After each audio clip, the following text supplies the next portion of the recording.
La masacre de los Horcones, una de las matanzas más crueles que registra la historia del agro hondureño, ocurrida un 25 de junio de 1975.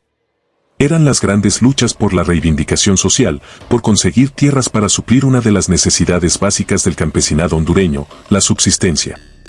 En plena época de siembra, los terratenientes trataban de impedir la invasión de sus tierras, mientras los campesinos se movilizaban colectivamente para recuperarla, para lo cual contaban con líderes que luchaban estoicamente y con algunos sacerdotes identificados con estas luchas.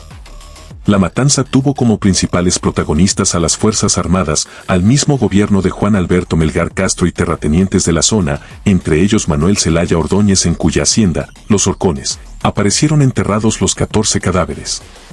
Previo a la captura de los campesinos tuvieron lugar grandes movilizaciones, se tomaron los juzgados de varias ciudades, se realizaron concentraciones masivas, interrupción del tráfico en las carreteras y se anunció una marcha nacional para el 25 de junio de 1975. Ese día 14 personas se dirigían a Tegucigalpa, como muchos otros miles, para participar en la marcha contra el hambre, que diversas organizaciones campesinas habían convocado para exigir de la dictadura militar hondureña el reparto de tierras improductivas entre los jornaleros.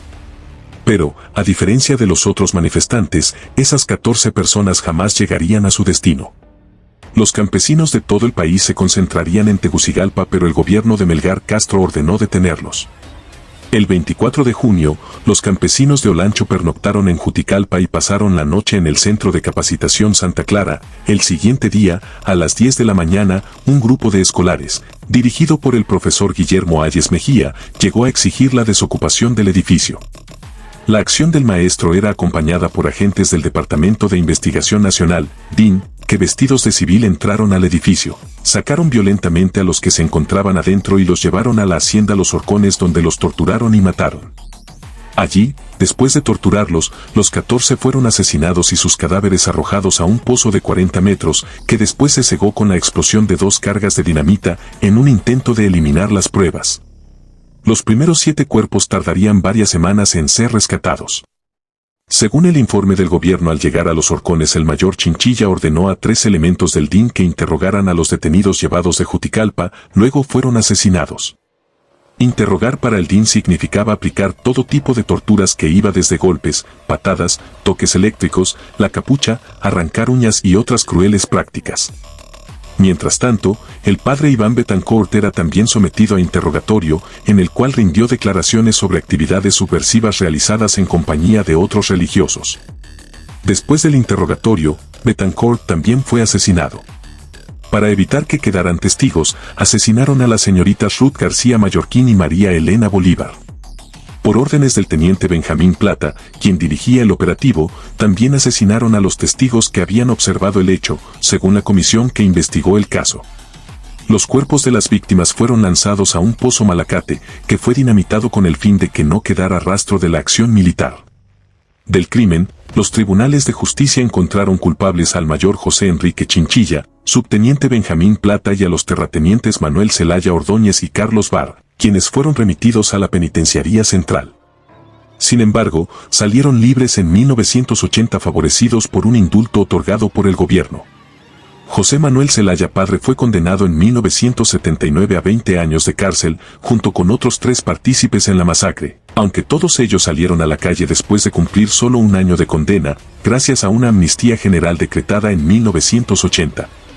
Los muertos fueron identificados como padre Casimiro Cifer, padre Iván Betancourt, Máximo Aguilera, padre del dirigente de la Democracia Cristiana, Lucas Aguilera, Lincoln Coleman, Bernardo Rivera, Francisco Colindres, Fausto Cruz, Roque Ramón Andrade, Arnulfo Gómez, Ruta Mallorquín, María Elena Bolívar, Alejandro Figueroa, Juan Benito Montoya y Óscar Ovidio Ortiz. El 25 de junio el padre Iván Betancourt y Ruth García salieron de Tegucigalpa hacia Catacamas. Habían ido a encontrar a la mamá del sacerdote doña Felisa Betancourt, que venía a visitarle de Colombia. Mel Zelaya Ordóñez, Carlos Barr, Chinchilla y Plata fueron señalados por la Comisión Investigadora de las Fuerzas Armadas como los responsables de todo.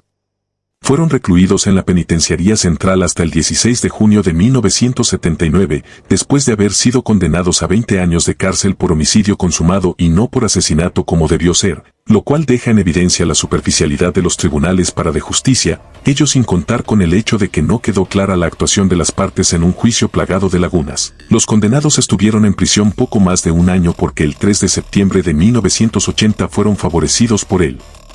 Decreto de amnistía de la Asamblea Nacional Constituyente y salieron libres el 11 de septiembre. Después de ello, el liberal Roberto Suazo Córdoba, primer presidente civil después de los 19 años de gobiernos militares, nombró agregado militar de Honduras ante la República de Panamá al mayor José Enrique Chinchilla. Tampoco se actuó contra los miembros de la Federación Nacional de Agricultores y Ganaderos de Honduras, FENAG, y miembros de la empresa privada señalados por las Fuerzas Armadas como responsables de crear el clima de enfrentamiento nacional. Señalaron directamente al presidente de la FENAG, Fernando Lardizábal, quien fue precandidato a la presidencia de la República por el Partido Nacional en una oportunidad, y a Bernardo Casanova, dueño de varios aserraderos diseminados en el departamento de Olancho. El 25 de junio se registra de acuerdo al Decreto Legislativo 47/2004 como el Día de los Héroes por la Justicia Social en Honduras.